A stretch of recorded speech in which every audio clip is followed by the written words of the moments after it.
Hebreos capítulo número 4, texto número 15, perdón. Hebreos 4:15. Les dije el texto 5, pero es el capítulo número 4, texto 15. Y vamos a leerlo. Dice: porque no tenemos un sumo sacerdote que no pueda compadecerse de nuestras debilidades, sino uno que fue tentado en todo según nuestra semejanza, pero sin pecado. El día de hoy, hermanos, vamos a comenzar a estudiar por las próximas 3 semanas el tema que tiene que ver con la impecabilidad del Señor Jesucristo. El hecho de que el Señor Jesucristo nunca pecó, que no hubo engaño en su boca, como lo describen los autores bíblicos, que no participó del pecado, que si bien fue tentado, pero nunca cayó bajo ninguna tentación. Una de las necesidades más grandes que tenemos los cristianos es la prioridad de apartarnos del pecado. Eso debe de ser, hermanos, algo que tiene que dominar nuestras mentes, de apartarnos del pecado. Cada día buscar la forma de orar, buscar la voluntad del Señor y rogarle que nos dé su gracia para separarnos del pecado, para odiar el pecado, para no tener comunión con el pecado en ninguna forma. Y eso debe de ser lo que debe dominar nuestras mentes, nuestro deseo. La Escritura dice que la voluntad de Dios es nuestra santificación, es decir, que nos apartemos del pecado. Debemos de resistir la tentación, de obedecer a nuestro Dios, de santificar nuestras vidas. El apóstol Pablo nos dice en 1 Corintios 10:13, texto que leímos el domingo pasado en la predicación, dice: no os ha sobrevenido ninguna tentación que no sea humana, pero fiel es Dios, que no os dejará ser tentados más de lo que podéis resistir, sino que dará también juntamente con la tentación la salida para que podamos soportar. También en el libro de Santiago capítulo 1, texto 12, nos dice acerca de la bienaventuranza de resistir la tentación. Dice: bienaventurado el varón que soporta la tentación, porque cuando haya resistido la prueba, recibirá la corona de vida que Dios ha prometido a los que le aman. Hay algo en común en estos dos versículos que acabamos de leer, hermanos, y es el de resistir, el de soportar la tentación. Pero la pregunta que nosotros nos vamos a hacer es: ¿cómo podemos hacer esto? ¿Es posible resistir el pecado? ¿Es posible tener victoria sobre el pecado? ¿Es posible hacerle un frente de resistencia de tal manera que vayamos cada día creciendo y las cosas que antes nos dominaban fácilmente ahora no tienen dominio sobre nosotros? ¿Que cada día vamos avanzando en la madurez y agradando cada día más a nuestro Señor? Cuando yo leo estos versículos, 1 Corintios 10:13 y Santiago 1:12, encuentro 5 cosas, hermanos. La primera es que la tentación que enfrentamos es humana. Es decir, que no es una tentación que esté fuera de nosotros, en el sentido de que no la podamos vencer, que no la podamos resistir. Es humana, todo mundo resiste o todo mundo recibe el mismo tipo de tentaciones, en un sentido. En segundo lugar, no seremos tentados más de lo que podemos resistir, así dice el texto. El Señor va a permitir que nosotros seamos tentados en cierta manera en la que no nos va a dar más el Señor de lo que nosotros podamos resistir. La implicación en esta frase, donde dice que fiel es Dios, que no nos dejará ser tentados más de lo que podemos resistir. ¿Cuál es la implicación? Que podemos resistir las tentaciones que vienen a nuestras vidas. Esa es la implicación que hay aquí en este versículo. En tercer lugar, es que Dios nos dará la salida para la tentación, para la prueba.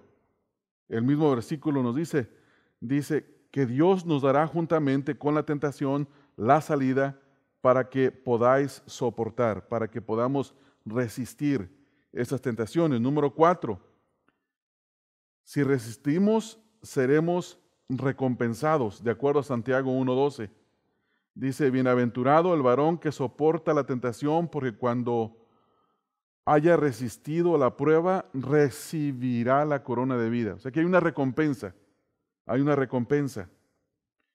Y número 5, el resistir es un requisito de aquellos que aman a Dios. Note al final de Santiago 1:12, dice que Dios ha prometido a los que le aman. Entonces, ¿qué cosas observamos en estos dos versículos? La primera, voy a volver a repetir, la primera es que la tentación que enfrentamos es humana. A todo mundo le vienen las tentaciones. 2, que no seremos tentados más de lo que podamos resistir. 3, que Dios nos dará juntamente con la tentación la salida para la prueba. 4, entrando al versículo de Santiago 1:12, que si resistimos seremos recompensados. Y 5, que el resistir es uno de los requisitos de aquellos que aman a Dios. Entonces, cuando uno lee estas cosas en el Nuevo Testamento, uno ve la necesidad, uno ve la preeminencia que tiene en la vida del cristiano el apartarse del pecado, el santificar su vida, el odiar el pecado, el amar la justicia, el odiar al mundo, el amar a Dios, el no temer al mundo y tenerle temor a Dios. Uno encuentra todas estas cosas, toda esta enseñanza en el Nuevo Testamento. Ahora, cuando vemos esto, ¿por qué hay necesidad de mencionar estas cosas antes de entrar al tema de la impecabilidad del Señor Jesús? Y las razones son 3. Después de que hayamos estudiado este tema, vamos a encontrar 3 cosas. Número 1, el Señor Jesucristo fue semejante a nosotros en todo, pero sin pecado. Nunca pecó. Jamás. Siempre Dios estuvo con él y esa es una señal de que el Señor tenía complacencia y que Él era perfecto.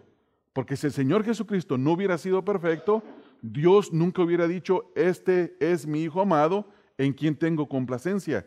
Y el Señor Jesús no hubiera afirmado y hubiera dicho, Dios siempre está conmigo, el Padre de quien salí, de quien vengo, siempre está conmigo, no me ha dejado. Entonces, esa es la primera cosa. La segunda cosa es que el Señor Jesucristo, por cuanto fue tentado, Él simpatiza con nosotros. Él nos ve y sabe exactamente que estamos enfrentando una prueba y Él simpatiza con nosotros porque ya pasó Él por las pruebas y Él tuvo victoria 100% sobre la tentación. Y en tercer lugar, que por cuanto el Señor Jesucristo simpatiza con nosotros, Él nos va a dar el socorro, la ayuda, para que tengamos victoria sobre las pruebas. Entonces, estudiar la doctrina de la impecabilidad del Señor Jesucristo tiene esas 3 cosas. Afirmamos que el Señor Jesucristo es santo, nunca pecó, jamás pecó. Era imposible que Él pecara. Número 2, que Él simpatiza con nosotros. Y número 3, que el conocer esta doctrina nos ayuda a poner nuestros ojos en Él y rogar su socorro, su ayuda. El que interceda por cada uno de nosotros a nuestro favor. Si ustedes se dan cuenta, el texto que leímos, en el texto número 15 dice, porque no tenemos un sumo sacerdote que no pueda compadecerse de nuestras debilidades. El Señor Jesucristo simpatiza, se compadece, tiene empatía para con nosotros, se compadece de nuestras debilidades. También dice el texto, sino que uno que fue tentado en todo según nuestra semejanza, y luego dice, pero sin pecado. Esto quiere decir, hermanos, que nosotros no estamos solos. Si bien la Escritura, todo el Nuevo Testamento, desde el Antiguo Testamento, y todo el Nuevo Testamento nos dice que la voluntad de Dios es nuestra santificación, que su voluntad es que nos apartemos del pecado, que su voluntad es que odiemos el pecado y amemos a Dios. Si bien eso es lo que enseña la Escritura, también nos enseña que en medio de esos mandatos, en medio de ese deseo de la voluntad de Dios para con nosotros, Él está con nosotros. El Señor Jesucristo está con nosotros y nos va a dar victoria para que podamos tener, valga la redundancia, victoria en la tentación. Si van ustedes conmigo un poco más atrás, aquí mismo, en el capítulo 2 de Hebreos, específicamente los textos 17 y 18, mire lo que dicen. Hebreos 2, 17 y 18 dice: por lo cual debía ser en todo semejante a sus hermanos, hablando del Señor Jesucristo. Esto habla de la encarnación del Señor Jesús. Cuando el Señor Jesucristo se encarnó, siendo Dios se hizo hombre, y siendo hombre era Dios. 100% Dios y 100% hombre, y nunca dejó de ser 100% Dios, y en el día de hoy es 100% Dios y 100% hombre. Dice el texto, por lo cual debería ser en todo semejante a sus hermanos, y luego fíjese lo que dice, hermanos. ¿Con qué propósito dice el texto que debería ser esto? Para venir a ser misericordioso.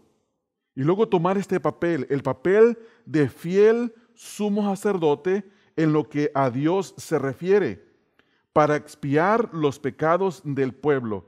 ¿Qué quiere decir esto?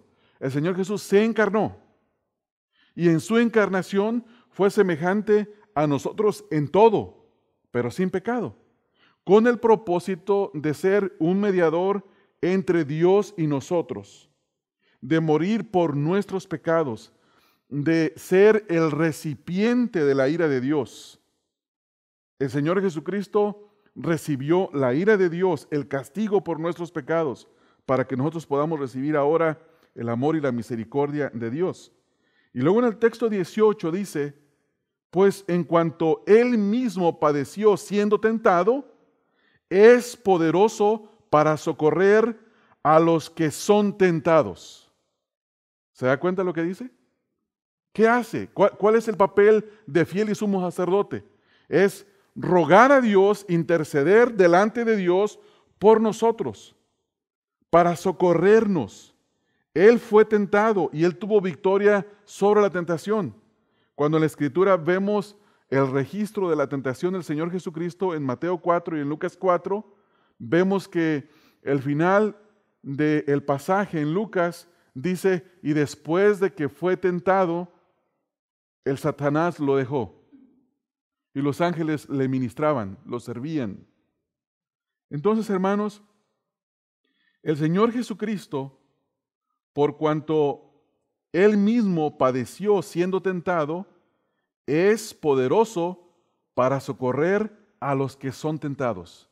Primera pregunta, si Dios nos manda santificarnos, si Dios nos manda resistir la tentación, si Dios nos manda apartarnos del pecado y en nosotros mismos no lo podemos hacer, ¿a quién debemos de recurrir? Al Señor Jesús. Hermanos, no existe otra manera de resistir la tentación si no es a través del Señor Jesucristo. Necesitamos de ir al Señor Jesucristo para que Él, siendo poderoso, nos socorra a los que somos tentados. Es por eso que estudiamos la doctrina de la impecabilidad del Señor Jesús. No estudiamos esta doctrina para conocer bíblicamente lo que la Escritura dice acerca del Señor Jesús y poder discutir con aquellos que creen en la pecabilidad, es decir, en el sentido de que Él no solo era capaz de pecar, sino que pecó. No queremos ganar un argumento a ellos. Queremos descubrir a través de la Escritura que Él fue semejante a nosotros en todo, pero sin pecado, que tuvo victoria sobre el pecado y que en el día de hoy es poderoso para socorrernos, por cuanto Él también fue tentado, pero fue victorioso sobre la tentación.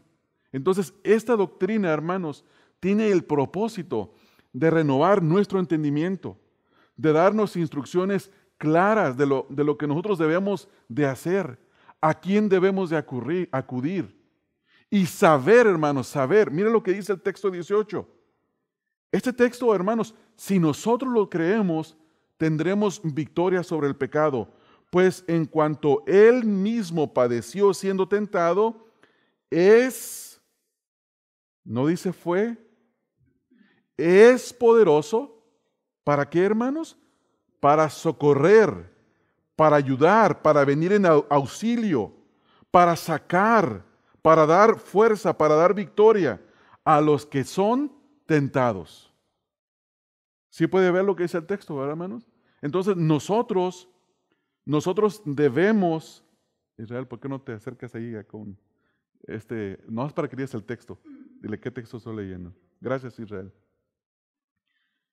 Esta doctrina está aquí, hermanos, esta enseñanza, el texto está ahí, la verdad está para que nosotros conozcamos que el Señor Jesucristo es nuestro auxilio, nuestra esperanza.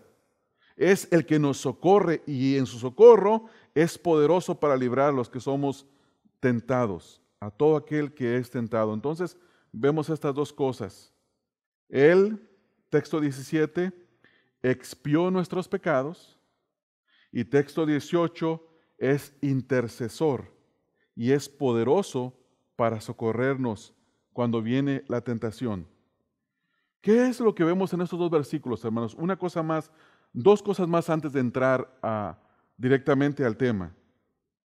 Primera cosa que yo veo en el texto número 17 es que el Señor Jesucristo trató con el problema del pecado en su totalidad. Cuando el Señor Jesucristo murió en la cruz del Calvario, Él trató con el problema del pecado. Murió una sola vez y para siempre. Y todo aquel que se acerca a Él en arrepentimiento, en fe, poniendo su confianza en Él, recibe misericordia, recibe el perdón de sus pecados y recibe la vida eterna. Y el texto nos dice, por lo cual debía de ser en todo semejante a sus hermanos para venir a ser misericordioso y fiel sumo sacerdote en lo que a Dios se refiere, y escuche esto, para expiar los pecados del pueblo. El Señor Jesús trató con todo el problema del pecado. Número 2, en el texto 18, el hecho de que Él salió victorioso, de que resucitó entre los muertos, de que ascendió a los cielos y está sentado a la diestra del Padre, está ahí para ser el mediador, el fiel y sumo sacerdote que intercede a nuestro favor, que nos da auxilio, que nos da socorro para que nosotros podamos cumplir con el mandato que Dios nos da de santificarnos. ¿Sí lo puede ver, hermanos? Dios nos salva a través de la obra de Cristo y Dios nos santifica a través de la obra sacerdotal del Señor Jesucristo. Es por eso, hermanos, que para nosotros el Señor Jesucristo es glorioso, es hermoso, es todo. Él es nuestra esperanza, Él es nuestra vida y eso es lo que nos debe de sustentar a nosotros. Quiero leer un poco acerca de la definición de la palabra expiación, porque es un término que estamos constantemente leyendo en la Escritura y es bueno que poco a poco lo escuchemos y lo volvamos a escuchar y lo sigamos escuchando para que nuestra mente venga a quedar claro. ¿Qué es la expiación? Es el acto por el cual, mediante un sacrificio, es decir, el sacrificio del Señor Jesús, se busca que Dios sea propicio, satisfaciendo su justicia, borra la culpa, purificando el alma y reconciliándola con Dios. En el Antiguo Testamento los sacrificios se reconocía que Dios estaba airado contra el pecado y que se hacía aquello con el propósito de apaciguarlo, de apaciguar la ira de Dios, o ponerlo en la disposición favorable y hacerlo propicio. También el hombre reconocía su culpa y trataba de eliminarla o purificarse o expiarla. El sacrificio entonces procuraba cargar sobre una víctima inocente la ira de Dios y expiar y ponerle en actitud favorable hacia el hombre para con Dios. El término hebreo que se utiliza para expiar en el Nuevo Testamento, en el Antiguo Testamento es capar, y en el Nuevo Testamento no se dice nunca propiamente expiar, sino ser propicio. Entonces, lo que nosotros estamos viendo, hermanos, es que el Señor Jesucristo lo que hizo en la cruz es calmar la ira de Dios, satisfacer la justicia de Dios. Es decir, que la paga del pecado es muerte y Dios tiene que castigar el pecado, hermanos. Si Dios no castiga el pecado, Dios no es justo. No es justo. No sería justo. Tiene que castigarlo. Por lo tanto, el Señor Jesucristo se puso en nuestro lugar, recibe la ira de Dios. La ira de Dios es satisfecha y entonces Dios es favorable ahora para con nosotros. El apóstol Pablo en Efesios capítulo 1 lo pone de la siguiente manera. Dice, nos hizo aceptos en el amado. Dios nos aceptó a nosotros. Dios nos ve con favor. Entonces, hermanos, esto es lo que nosotros queremos ver y entender acerca de esto. ¿Me querés preguntar algo, Israel?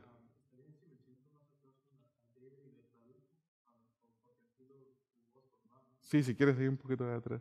Nomás con la voz bien bajita para que no salga en la grabación. Gracias, Israel. Ahora, hermanos, vamos a ver la definición. No sé hasta dónde vamos a llegar, pero vamos a ver la definición de la impecabilidad del Señor Jesús. ¿Qué queremos decir con eso? ¿De qué estamos hablando? Cuando decimos que el Señor Jesús era incapaz de pecar. Cuando decimos que el Señor Jesús nunca pecó. Cuando decimos que el Señor Jesús ni siquiera tuvo dentro de Él el deseo o la tentación de pecar. ¿Qué queremos decir con esto? Esta es la definición.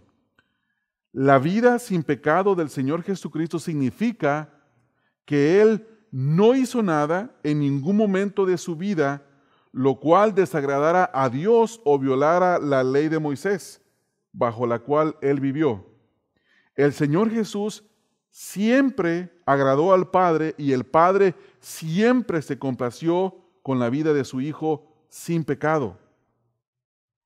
A pesar de ser 100% humano y limitarse a esta naturaleza por algún tiempo, esto no lo excusó de experimentar las limitaciones ajenas al pecado que son parte de la naturaleza humana.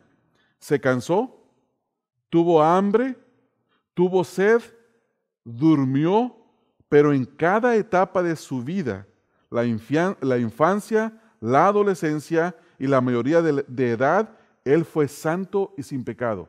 Eso es lo que queremos decir, que desde el momento en que nació hasta el momento en el que murió, que estaba orando en el jardín de Getsemaní para ir a la cruz, el Señor Jesucristo fue santo, puro, limpio, perfecto, sin pecado. No hubo una sola mancha en Él, ni, como decimos muchas veces, mal dicho, un pequeño pecadillo o algo insignificante que se le pudiera tachar, algo insignificante que pudiera hacer. Ustedes se recuerdan cuando estudiamos el domingo acerca de la vida de Moisés, ¿verdad, hermanos?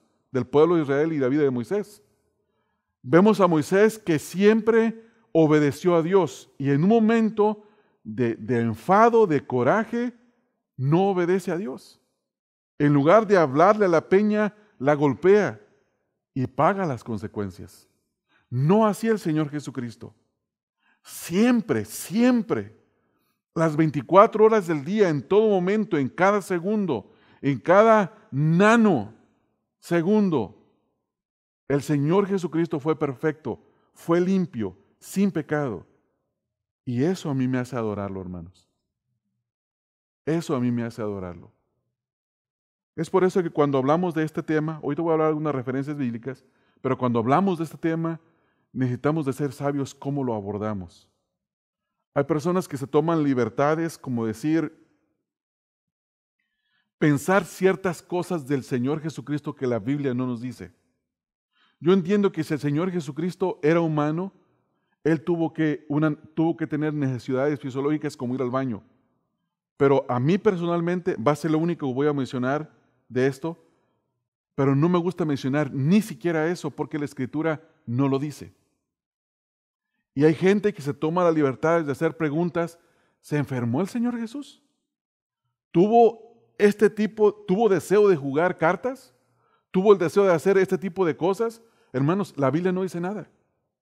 Y nosotros no deberíamos de especular en la persona de nuestro Señor Jesucristo.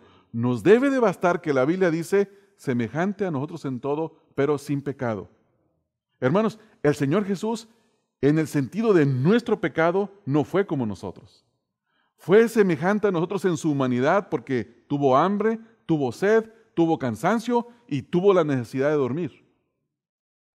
Pero no fue semejante a nosotros en nuestro pecado en ningún aspecto.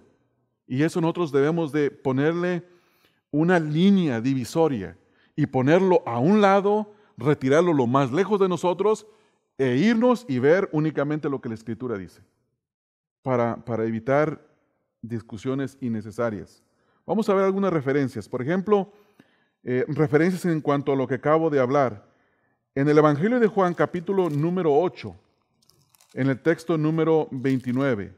Juan capítulo 8, texto número 29, dice, porque el que me envió conmigo está.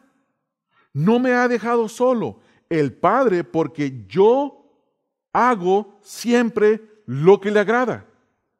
Hermanos, ¿queremos alguna otra evidencia para pensar que el Señor Jesucristo fue perfecto, sin pecado? Aquí está una evidencia. El Señor Jesús dice, el Padre que me envió está conmigo, nunca me ha dejado porque siempre hago lo que a Él le agrada. Y si Dios es santo, apartado del mal, del pecado, no lo puede ver, no lo puede tocar, está totalmente aparte, ¿por qué tendríamos que decir que el Señor Jesucristo, cuando corrió a los cambistas del templo, hizo un chicote y los echó, se enojó y pecó? No, no pecó. No pecó. Fue una indignación santa que solamente se le puede atribuir al Hijo de Dios. Solamente a Él. Entonces, el texto es bien claro. El Señor Jesús, el testimonio de Él dice, el Padre está conmigo. No me ha dejado y yo siempre hago lo que a Él le agrada. Lo podemos ver, ¿verdad, hermanos? Esto nos tiene que mostrar la vida perfecta del Señor Jesucristo. Vamos ahora al Evangelio de Marcos. En el Evangelio de Marcos, capítulo número 1, en el texto número 11, dice, y vino una voz de los cielos que decía, tú eres mi Hijo amado, en ti tengo complacencia. En ti tengo complacencia. La complacencia del Padre en el Hijo era que el Hijo siempre hacía lo que al Padre le agradaba. Ninguna otra cosa, únicamente lo que al Padre le agradaba. A diferencia de todos los hombres, de todos nosotros, siempre en nuestra vida hacemos cosas que al Señor no le agradan. ¿Verdad, hermanos? En el Evangelio de Mateo capítulo número 3, el texto número 17, en este momento estamos hablando del bautismo del Señor Jesucristo, pero en el texto 3, capítulo 3, texto 17, vuelve a decir lo mismo, citándolo Mateo. Y hubo una voz de los cielos que decía, este es mi Hijo amado en quien tengo complacencia. El Padre tuvo complacencia en el Hijo porque el Hijo siempre hizo lo que al Padre le agradaba. En Mateo capítulo número 17, el texto número 5, en la transfiguración, cuando están en el monte de la transfiguración, cuando se lleva a sus discípulos, se lleva a Pedro, a Jacobo y a Juan, se los lleva a un monte alto.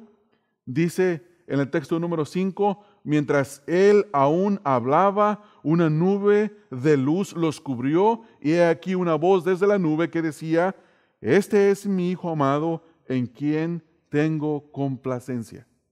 Una vez más, en otra ocasión hablando acerca del Señor Jesucristo, en En Mateo capítulo número 4,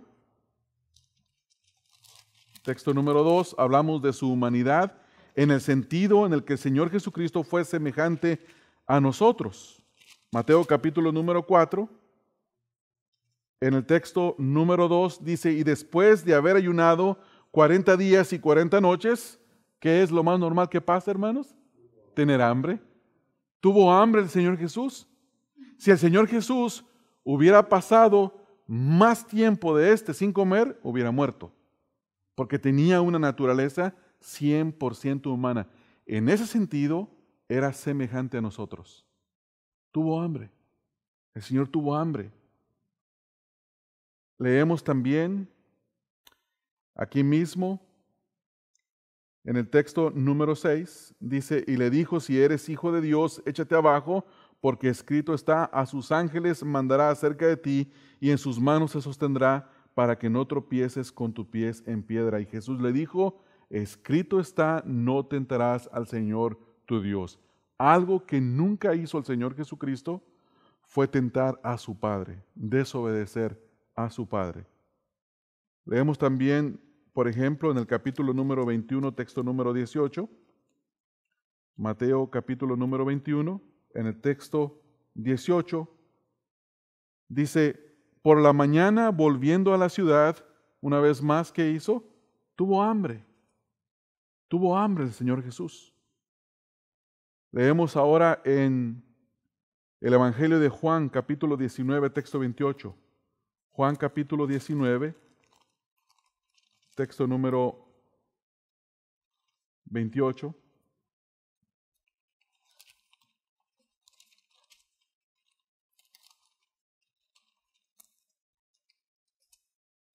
Dice el texto, hermanos, después de esto, sabiendo Jesús que ya todo estaba consumado, dijo, para que se cumpliese la Escritura, ¿qué dijo, hermanos? Tengo sed. Esto muestra que el Señor Jesucristo fue semejante a nosotros en todo, pero sin pecado. Ahora, cuando hablamos y decimos o pensamos en la frase en todo, nosotros nos limitamos únicamente a lo que la Escritura habla. Y no vamos a especular ninguna otra cosa, hermanos, porque en las especulaciones es donde nosotros caemos en el error y en el pecado. Ahora, esta es la definición, que la vida del Señor Jesucristo fue una vida sin pecado desde el momento en el que nació y vivió en esta vida bajo la ley mosaica, en la presencia de Dios, delante de muchos testigos, y vivió una vida sin pecar. Ya leímos la definición y no vamos a ir otra vez a ella. Ahora, ¿qué evidencias presentan las Escrituras acerca de la impecabilidad del Señor Jesucristo? Número 1, en Lucas capítulo 1, texto número 35. Lucas capítulo número 1, en el texto número 35, la Escritura afirma concluyentemente la vida sin pecado de Cristo. Nuestro Señor fue anunciado desde el principio, desde su nacimiento, como un niño santo. Capítulo 1, texto 35, respondiendo el ángel le dijo, el Espíritu Santo vendrá sobre ti y el poder del Altísimo te cubrirá con su sombra, por lo cual también el santo ser que nacerá será llamado Hijo de Dios. Desde el momento que en el ser concebido por el poder del Espíritu Santo, en el vientre de María, desde ese momento, al nacer, el Señor Jesucristo es presentado en las Escrituras como un ser santo. Ahora, tenemos que entender, hermanos, y no irnos a los extremos de que cuando el Señor Jesucristo nació, no nació con una aureola en la cabeza, ni con un rostro resplandeciente del cual le salía luz. No, era humano. No se le notaba ninguna cosa rara. Tuvo frío y María lo envolvió. Tuvo hambre y le dio de comer. Entonces, eso, hermanos, eso es importante de entenderlo. En segundo lugar, Él retó a sus enemigos al demostrarles o a decirles que le probaran que Él era un pecador, algo que no pudieron hacer.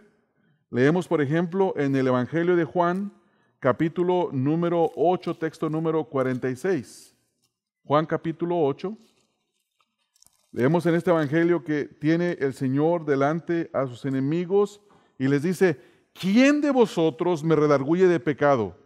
Pues si digo la verdad, ¿por qué vosotros no me creéis?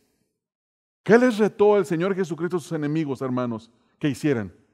Dice: ¿quién de ustedes, quién de los que está aquí presente me puede a mí redarguir de pecado? Y sabemos y vemos en la Escritura que nadie le pudo contestar absolutamente nada. ¿Por qué, hermanos? Porque el Señor Jesucristo es impecable. Es impecable. No hay mancha, no hay defecto. Nunca hubo una palabra que se le pudiera tachar como una palabra pecaminosa.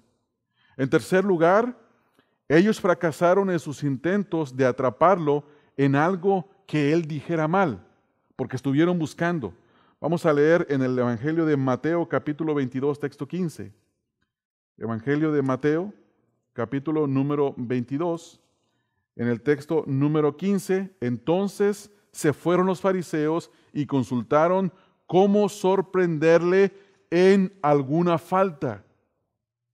Ellos buscaron cómo sorprenderle, cómo encontrarlo, cómo hacerlo caer en algo, ya sea para con la ley de Moisés o para con el gobierno romano. ¿Se recuerdan la pregunta del tributo? ¿A quién debemos de pagar? ¿Es lícito pagarle tributo a César? Querían hacerlo quedar mal con el pueblo judío o hacerlo quedar mal con el gobierno de César y buscarle en alguna manera cómo hacerlo caer. Y sabiamente, tomando la moneda, dice: ¿de quién es la cara que está en esta moneda?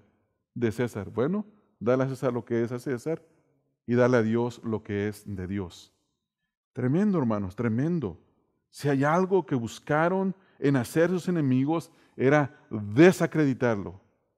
Buscarle una sola mancha, un solo defecto, algo que decir de él, pero no encontraron nada. ¿Y saben qué produce eso en mí, hermanos? Adorarle. Adorarle. Porque Él no es como nosotros en ese sentido. Número 4, Él alegó siempre hacer las cosas que agradaban al Padre. Ya lo leímos, pero vamos a volver a leerlo. En Juan capítulo 8, texto número 29, son textos que no nos deben de cansar nunca, hermanos, de leerlos. Juan capítulo 8, texto número 29, porque el que me envió conmigo está, no me ha dejado solo el Padre, y escuche esto, porque yo hago siempre lo que le agrada.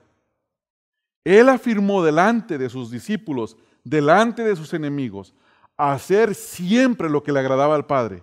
Y mi pregunta es: ¿por qué nadie se levantó y dijo: no es cierto, yo te vi haciendo esto? Quebraste la ley de Moisés, violaste la ley de Moisés. No había nada, nada. Y la pregunta es: ¿alguno de nosotros puede decir eso? No, hermanos, ninguno. Porque seríamos encontrados requete culpables, no culpables. Sí. 3 veces culpables, por no decirlo, culpable, culpable, culpable. Nosotros no tendríamos la cara de mencionar semejantes palabras, solamente el Hijo de Dios. Número 5. Dijo haber guardado los mandamientos del Padre. Y esas son palabras mayores. En Juan capítulo 15, Juan capítulo número 15, texto número 10, eso fue exactamente lo que el Señor dijo. Dice el texto número 10. Si guardares mis mandamientos, permaneceréis en mi amor. ¿Y lo que dice, hermanos? Así como yo he guardado los mandamientos de mi Padre y permanezco en su amor. Él siempre guardó los mandamientos del Padre. Nunca tuvo un pensamiento pecaminoso. Nunca tuvo una palabra pecaminosa que ofendiera a su prójimo en el sentido de que él fuera culpable. Sí se ofendieron las personas que lo escucharon hablar, pero él nunca tuvo la intención o la malicia pecaminosa de ofenderlos con sus palabras. El evangelio es ofensivo en sí. Entonces leemos en este capítulo 15, texto 10, dice, así como yo he guardado los mandamientos de mi Padre y permanezco en su amor. Durante los juicios y la crucifixión, número 6, Él fue reconocido como inocente 11 veces, hermanos. Ustedes se recuerdan, lo toman, lo entrega a Judas, viene la guardia, lo toman, lo llevan a la casa con el sumo sacerdote, a la corte, a la yarda, al lugar donde lo pusieron. ¿Y qué es lo que hacen, hermanos? Lo llevan ahí, luego lo presentan con Pilato, y luego lo llevan con Herodes, y luego lo traen otra vez con Pilato, y en todas las ocasiones, en 11 ocasiones, dicen, no hay pecado, no hay mancha, no hay tacha, no encontramos nada por el cual culparlo y ejecutarlo, no hay nada. Lo declararon inocente y aún así fue crucificado. Judas dijo que el Señor Jesucristo era inocente. Vamos a leer algunas referencias bíblicas. Mateo capítulo 27, texto número 4. Mateo 27, texto número 4.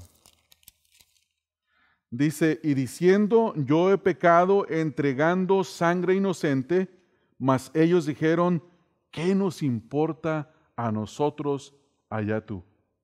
¿Se recuerdan cuando Judas empezó a tener los remordimientos de lo que había hecho? ¿Y qué dice Judas? He pecado porque he entregado sangre inocente. ¿Y qué dijeron los fariseos? El sumo sacerdote. ¿Qué nos importa? Ese es un problema tuyo. No lo negaron, no dijeron, no, no es inocente. Hay cosas por las cuales lo podemos señalar. No dijeron eso. Dijeron, no nos importa. Nuestro objetivo es traerlo para ejecutarlo y lidiar con él. Pilato dijo 6 veces que no encontraba ninguna culpa en él, que no encontraba nada de qué acusarlo. Si leen conmigo, hermanos, en el capítulo 27, texto 24, aquí mismo, dice, viendo Pilato que nada adelantaba, sino que se hacía más alboroto, tomó agua y se lavó las manos delante del pueblo, diciendo, inocente soy yo de la sangre de ¿quién, hermanos? De este justo, allá vosotros. No encontró nada de Pilato. Y vamos a ver otro de los evangelios donde en un capítulo 3 veces se menciona. Pilato 3 veces dice, no hay nada que yo le culpe de él. La mujer de Pilato dijo, no hay nada en el cual hay algo que se le pueda culpar. En Lucas capítulo 23, vamos a observar las ocasiones, en Lucas capítulo 23, donde Pilato no encuentra nada. Lucas capítulo 23, textos 14 al 22, leemos. Dice en el texto 14, les dijo, me habéis presentado a este como un hombre que perturba al pueblo, pero habiéndole interrogado yo delante de vosotros, no he hallado en este hombre delito alguno de aquellos de que le acusáis. No encontró nada. Texto 15.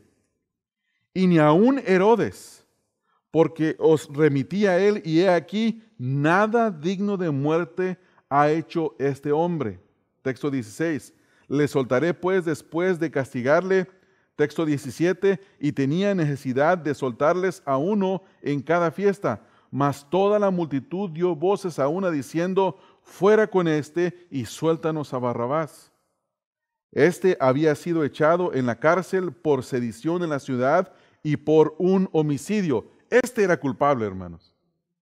La Escritura dice, este era culpable. Texto 22. Les habló otra vez Pilato, queriendo soltar a Jesús, pero ellos volvieron a dar voces diciendo, crucifícale, crucifícale. Texto 22. Él les dijo por tercera vez, pues qué mal ha hecho este. Ningún delito digno de muerte he hallado en él. Le castigaré pues y le soltaré. No encontraban nada, hermanos. Nada, absolutamente nada. Esto es tremendo. Esto es tremendo. En Juan capítulo 18, textos 38, Juan capítulo 18, texto número 38.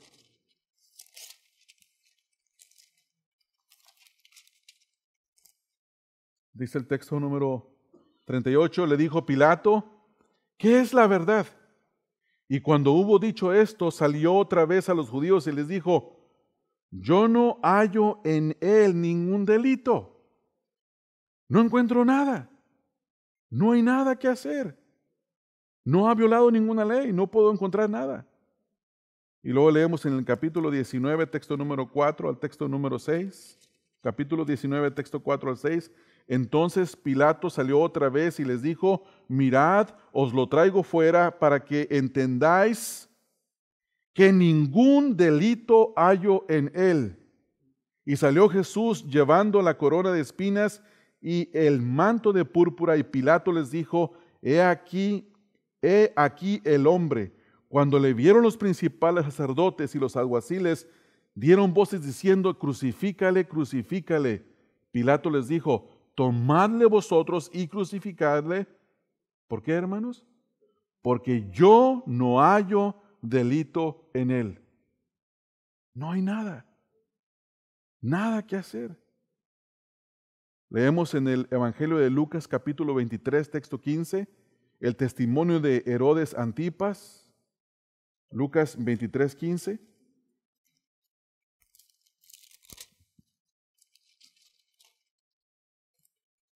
Lucas 23, 15 dice, y ni aun Herodes, porque os remití a él, y he aquí nada digno de muerte ha hecho este hombre. Ya lo habíamos leído el texto, pero hace bien volver a leerlo.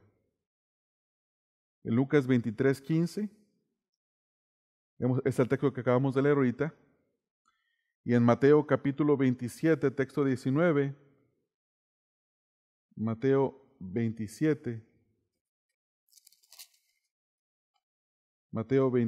19, leemos, hermanos, y estando él sentado en el tribunal, hablando de la mujer de Pilato, su mujer le mandó decir, no tengas nada que ver con ese, ¿cómo, hermanos? Ese justo.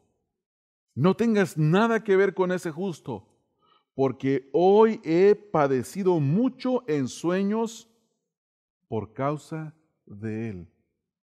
Mi pregunta, hermanos, cuando yo leo estas cosas, yo pienso, hermanos, está el Señor Jesús cenando con sus discípulos, luego sale Judas, luego viene la guardia, arrestan al Señor y esa noche la esposa de Pilato sueña y sueña, sueños perturbadores, que Dios los permitió, que el Espíritu de Dios los permitió, para que ella diera testimonio con su boca, no con el propósito de que el Señor Jesucristo fuera liberado, sino Dios dando testimonio aún por la boca de no creyentes, de inconversos, de paganos, que el Señor Jesucristo era inocente, justo, limpio, sin pecado. Esto es tremendo, esto es una cosa que mientras más lo lee uno y más lo entiende, dice uno, qué tremendo. En Lucas capítulo 23, texto 41, leemos nosotros el testimonio de uno de los ladrones. Lucas capítulo número 23, texto número 41, dice, nosotros a la verdad justamente pecamos porque recibimos lo que merecieron nuestros hechos. Mas ningún mal hizo. No había uno solo. Una vez más, vez tras vez encontramos que no había nada que el Señor Jesucristo hubiera hecho para que mereciera estar ahí. Y leyendo en Lucas 27:54 el testimonio, en Mateo 27:54, Mateo 27:54, el testimonio del centurión romano. Mateo 27:54. Dice, el centurión y los que estaban con él guardaron a Jesús.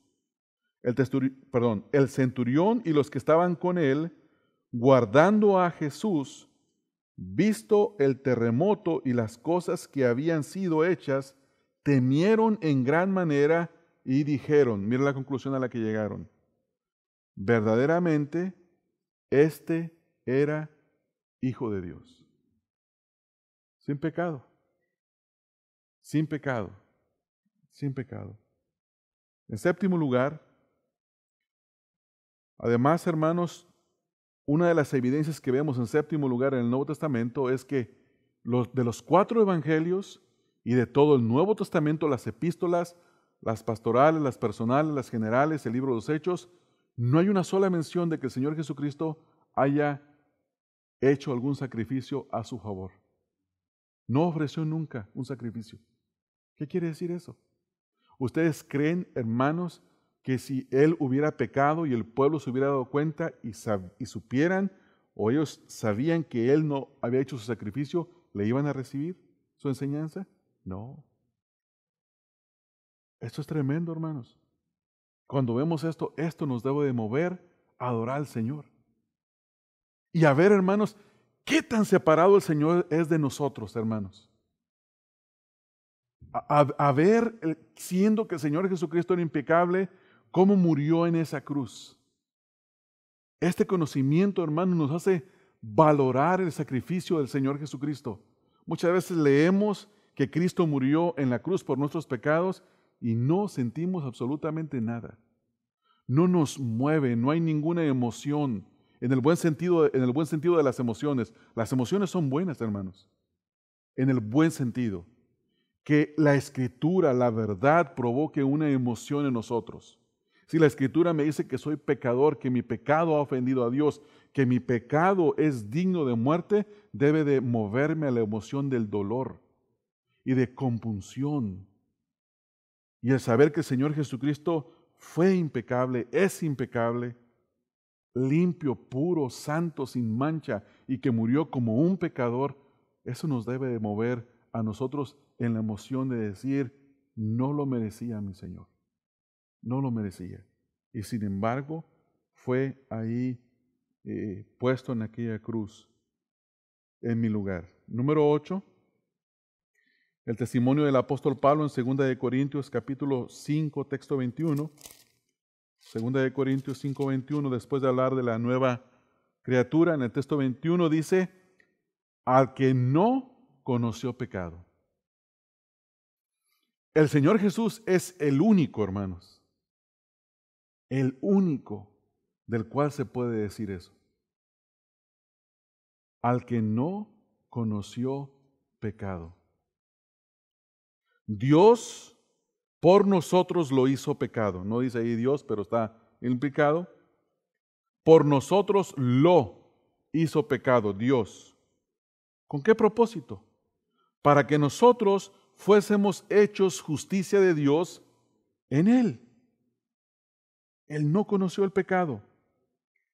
El apóstol Pedro, dando testimonio también del Señor Jesucristo y haciendo citas del profeta Isaías, en primera de Pedro capítulo número 1, capítulo 2, texto 22, primera de Pedro 2:22, dice, el cual no hizo pecado, ni se halló engaño en su boca.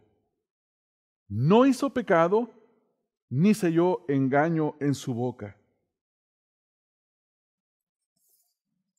Esto es tremendo, hermanos. En el capítulo 1, texto 19, aquí mismo, sino con la sangre preciosa de Cristo, como de un cordero, sin mancha y sin contaminación. Sin mancha y sin contaminación. Hablando de la pureza del Señor Jesucristo. En la primera de Juan capítulo número 3, el texto 5, Juan dice lo siguiente, y sabéis que Él apareció para quitar, primera de Juan 1:5, para quitar nuestros pecados. Y no hay pecado en Él. No hay pecado en el Señor Jesús.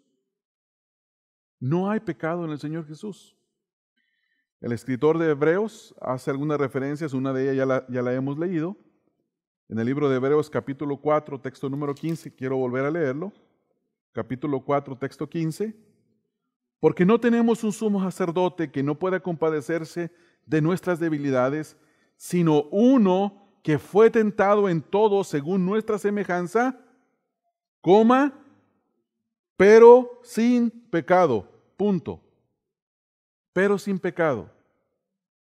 Y en el capítulo número 7, texto número 26, aquí mismo en Hebreos 7, 26, porque tal sumo sacerdote nos convenía, santo, inocente, sin mancha, apartado de los pecadores y hecho más sublime que los cielos.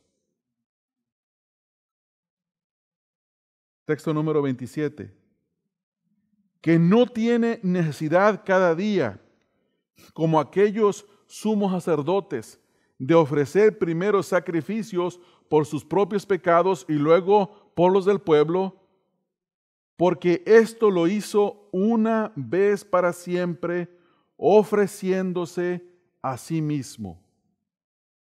Concluimos entonces, hermanos, que el testimonio del mismo Señor Jesucristo, como los escritores del Nuevo Testamento, son iguales y todos afirman lo mismo, que es, Él era sin pecado.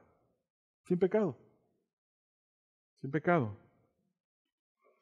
Esto es lo que nosotros debemos de afirmar, hermanos, lo que nosotros debemos de creer. Y no entrar en las controversias innecesarias. Quiero mencionar un par de controversias, pero no con el ánimo, hermanos, de traer confusión, ni tampoco con el deseo de que nos metamos en ellas. Ya lo que hemos hablado, que las Escrituras afirman, ya lo tenemos. Y eso tenemos que afirmarlo y creerlo y hacer de esto nuestra fe, nuestra esperanza en Él. Pero hay debate aún entre los mismos cristianos. Algunos hombres piadosos, unos han llegado a decir que el Señor Jesucristo fue sin pecado, que nunca pecó, pero sí existía la posibilidad de que hubiera pecado. Y eso la Escritura no lo enseña. ¿Por qué? Porque en la persona del Señor Jesús estaba la naturaleza divina, 100%. Y estaba la naturaleza humana, 100%. Y en el momento que la naturaleza humana hubiera pecado, hubiera contaminado la naturaleza divina y hubiera dejado de ser Dios, lo cual es imposible. Es imposible. No tiene ningún sentido pensar de esa manera. La Escritura no lo apoya, la Escritura ni siquiera hay un texto que no sea tan claro como para decir, es que ahí como que dice eso. No, no hay nada. No hay nada en eso. Otros creen que el Señor Jesucristo sí era pecable, tenía la capacidad de pecar y que sí pecó, pero en pensamiento, en deseo interno, pero nunca en hechos. Y la Escritura no dice eso. Esas son cosas, hermanos, que la Escritura no dice nada, la Escritura no nos habla en lo absoluto de ello. ¿Cómo entendemos esto? Cuando vemos nosotros la tentación en Mateo capítulo 4, en Lucas capítulo 4, es de la siguiente manera. El Señor Jesús, en el capítulo 3 es bautizado, es llevado por el Espíritu al desierto para ser tentado, dice la Escritura. Por 40 días fue tentado por Satanás. Cuando Satanás le dice, si verdaderamente eres el Hijo de Dios, porque Dios lo acababa de afirmar, Juan lo escuchó y los testigos que estaban ahí lo escucharon. Si es verdaderamente el Hijo de Dios, haz que estas piedras se conviertan en pan. La pregunta es, ¿lo hizo el Señor? Y la respuesta es, no, no lo hizo, porque la Escritura nos dice claramente que no lo hizo. La pregunta es, ¿tuvo el Señor el deseo de hacerlo, pero sabiendo que no debía hacerlo, no lo hizo? Eso nunca pudo haber ocurrido. Porque si el Señor hubiera pecado, hubiera pensado en su corazón, hubiera sido tentado en su corazón y por lo tanto ya habría pecado. Entonces la pregunta es, entonces, ¿cómo Él es semejante a nosotros en todo pero sin pecado? Las tentaciones que vinieron a Él, entonces ¿no eran tentaciones válidas como nosotros que somos tentados? Y la respuesta, no, hermanos, Él fue tentado mucho más que nosotros, porque Él era Dios. Lo que pasa es que Él tuvo victoria desde el momento en que la tentación venía, nunca podía tener acceso a Él porque Él era limpio, sin pecado. Nosotros somos tentados de adentro. Vemos algo que le gusta a nuestros ojos y nosotros ya empezó la tentación dentro de nosotros y ya pecamos en el momento. En el momento en que tenemos que decir la verdad y tenemos el deseo, la tentación de mentir, y aunque no mintamos, ya pecamos en nuestro corazón, porque tuvimos el deseo de pecar. Pero eso nunca ocurrió en el Señor Jesús. Nunca ocurrió en el Señor Jesús. Por eso es que el Señor Jesús es impecable. En ese sentido estamos hablando las cosas. Pero lo que nosotros queremos concluir es lo siguiente. El hecho de que la palabra de Dios afirma que el Señor Jesucristo es impecable, eso nos debe de mover en adoración a Él, porque Él no es como nosotros. Él es digno de adoración, hermanos. Él es digno de adoración. Número 2, en segundo lugar, esta doctrina nos debe de hacer entender que por cuanto Él fue tentado, Él simpatiza con nosotros. Tiene empatía, nos ve y Él sabe que la tentación es dura en nuestro caso. Dura en el sentido de que podemos ser tentados de adentro rápidamente. Y Él está ahí para que nosotros vayamos a Él y busquemos en tercer lugar el socorro de Él para que nos libre de caer en el pecado, de caer en la tentación. Entonces, hermanos, esta doctrina no nos debe de llevar a ganar argumentos. No nos debe de llevar a decir, yo conozco todas las referencias bíblicas que hay en el Antiguo y Nuevo Testamento sobre este punto y te puedo enseñar a ti que tú no conoces nada. Ese no es el punto. El punto es que en esta noche usted y yo salgamos de este lugar, en primer lugar confesando nuestro pecado. Porque Él es digno, porque Él es impecable. En segundo lugar, en oración, ir confiadamente a Él y decirle, Señor Jesús, tú tienes compasión de mí. Tú sabes lo que es ser tentado. Tú fuiste victorioso 100%. Nunca hubo pecado en ti, nunca hubo engaño. Los inconversos, los paganos, los creyentes dieron testimonio de tu impecabilidad. Y eso debe de movernos en oración, adoración. Y luego, en tercer lugar, clamar a Él para que nos socorra en la tentación. ¿Se recuerda cuando el Señor le dice a Pedro, Satanás te ha pedido para zarandearte, así como se zarandea el trigo, cernirte, pero yo he rogado al Padre que no falte tu fe. Hermanos, ¿qué aprendemos nosotros ahí? Que tenemos que rogar al Señor Jesús y decirle, Señor, que no falte mi fe a la hora de la tentación. Yo no quiero pecar ni en mi mente, no quiero pecar ni en mi corazón, no quiero pecar ni en hechos. Señor, dame fe para no pecar. Auméntame la fe. Auméntame el deseo de ser como tú. Auméntame el amor por ti y el odio por el pecado. Hermanos, y Él lo hace. Él lo hace. Ese es el propósito de esta doctrina. No es ningún otro. No es ningún otro. Y yo sé que hay personas que dicen, no, las doctrinas lo único que hacen es dividir. Hermanos, dividen la verdad del error, sí separan, eso sí es cierto. Yo no quiero tener un Jesús el cual le tengo que cantar canciones melódicas, cantarle y decirle cosas. Yo quiero el Cristo bíblico, impecable, poderoso, compasivo y poderoso para librarme de la tentación. Ese es mi Señor, y que yo me pueda sentar y cantar un canto como el cantamos hace rato en la cruz. ¿Cómo se llama el canto que estábamos cantando, Rodolfo? ¿El himno? ¿Ese fue? No. En la cruz, ¿no? No, el segundo himno que cantamos, hermanos. ¿El 100? ¿Sí? El himno número 100, déjame verlo, hermanos. El himno número 100. En el monte Calvario. Eso es lo que yo quiero cantarle al Señor. Eso es lo que yo quiero cantar al Señor sabiendo quién es. sabiendo qué hizo en la cruz, tomando mi lugar, siendo impecable, sabiendo que Dios se complació en el sacrificio de mi Señor Jesús. Eso es lo que a mí me da confianza. Eso es lo que a mí me da certeza para en esta noche buscar y desear, hermanos. Desear, hermanos, no ser cristiano únicamente de dientes. No estar todo el tiempo con lo mismo y en lo mismo, presentándome delante de Dios por la misma situación toda la vida. Hermanos, venir al Señor y crecer en la gracia y en el conocimiento del Señor Jesucristo. ¿Por qué? Porque Él es poderoso. Porque Él es misericordioso y porque Él es poderoso. ¿Sí nos damos cuenta, hermanos? La importancia de estudiar estas cosas.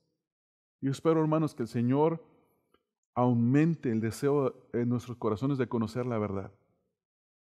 Que lo que nos mueva no sea, hermanos, ¿qué nos ganaríamos nosotros en esta noche de ser 250 en este lugar lleno y que nos dirigiera un grupo de muchachos en oración, música entre comillas contemporánea y relevante, y luego que vinieran y nos predicaran cómo hacerle para tener mejor relación con mis vecinos? Es importante tener una buena relación con el vecino, no digo que no. ¿O cómo hacerle para esto? ¿Cómo puedo ganar más dinero? ¿O cómo puedo mejorar ciertas cosas de mi vida?